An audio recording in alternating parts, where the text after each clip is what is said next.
nouvelle journée. Que l'Éternel vous garde, vous protège. Cette belle journée que vous avez. Chaque souffle est un privilège. Tu ne sais pas quand est-ce tu prendras ce dernier souffle sur cette planète Terre. Que l'homme n'est pas maître de son souffle. Donc, it doesn't matter ce que tu crois. Peut-être que tu penses que tu t'es réveillé pour toutes sortes de raisons. Parce que tu vis au Canada, parce que tu es dans une atmosphère, dans un pays où est-ce que les statistiques prouvent que voilà ceux qui vivent au Canada, voici ils vivent. Ou bien parce que tu as grandi en Haïti, ou bien tu as grandi dans les Antilles, ou bien parce que dans votre famille, vous êtes fait fort. I got news for you. Ça n'a rien à voir. Tout est grâce. Ça n'a rien à voir. Si tous ces statistiques-là, si tous ces caractères-là, ou ces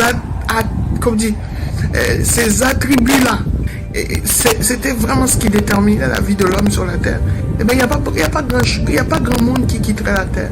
Mais le souffle appartient à Dieu. Et il te l'a donné ce matin. Et aucune méchanceté ne saurait sauver le méchant. Donc, quelles que soient tes connaissances occultes, peut-être tu es dans la sorcellerie ou bien tu es plus dans la magie, peu importe. Mais tes connaissances occultes, ce n'est pas ce qui t'a permis de te réveiller ce matin. Va demander à certaines personnes dans la Bible. Va demander à certains, en parenthèse, grands de ce monde. Des milliardaires, multimilliardaires qui décèdent de manière vraiment bizarre. Va demander à celui-là qui... J'ai vu des documentaires, j'ai vu des cas où est-ce que je me dis, waouh, ces personnes sont encore vivantes. Ça n'a rien à voir. Statistique, il y a même des médecins qui disent, il y a certaines personnes qui ont certaines maladies. Il y a un monsieur qui a le sida dans un pays, je ne me rappelle plus c'est quel pays, mais ce monsieur-là, il est encore vivant. Il a plus que 100 ans. Ce n'est pas une question de statistique, ni une question tu as des gènes forts, ni une question de... Sinon, il n'y aurait pas de bébé qui viendra au monde et puis qui décéderait. Sois reconnaissant ce matin pour le souffle de vie que tu as. Sois reconnaissant parce que tu es capable de bouger, de fonctionner. Ton corps, tu as ton autonomie ce matin. Sois reconnaissant envers Dieu. Dis-lui merci pour ce beau réveil, pour cette belle journée, cette nouvelle opportunité, car cette journée n'a jamais existé avant. Toi, tu ne le connaissais pas. Lui, il ne connaît même pas toi. Il n'y a rien de nouveau sous le soleil pour Dieu, mais pas pour toi. Pour toi, quand quelque chose arrive, que tu sois prophète de l'Éternel ou pas, il y a certaines situations que Dieu ne nous révèle pas. Donc, il faut gérer avec. Il faut gérer avec ça. À la croix de Golgotha, Jésus-Christ a crié, Père, pourquoi m'as-tu abandonné? Il faut gérer. L'Éternel est souverain. Il nous révèle ce qu'il doit nous révéler.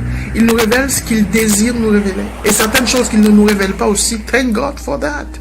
Parce qu'il y a certaines choses, je ne voudrais pas être au courant. Je ne sais pas qu'est-ce que ça aurait fait à mon âme. Mais il est bon.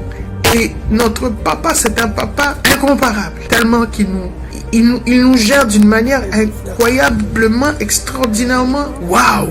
Il n'y a pas de mots pour l'exprimer. Sur ce matin, dis merci au Saint-Esprit pour ton réveil. Donne gloire à Dieu pour le souffle de vie qu'il t'a accordé encore aujourd'hui. Et profite-en au maximum. Allez, car il y a le souffle de vie. Waouh, je suis reconnaissante pour ce réveil. Je bénis le Seigneur pour votre bonne journée. Dieu vous garde.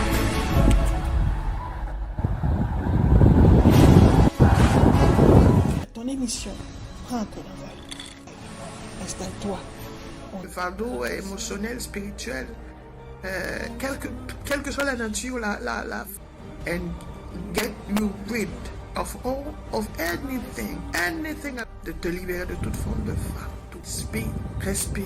Et parce que si tous ces statistiques-là, si tous dans la magie, peu importe, mais tes connaissances occultes, ce n'est pas ce qui t'a permis de te réveiller ce matin.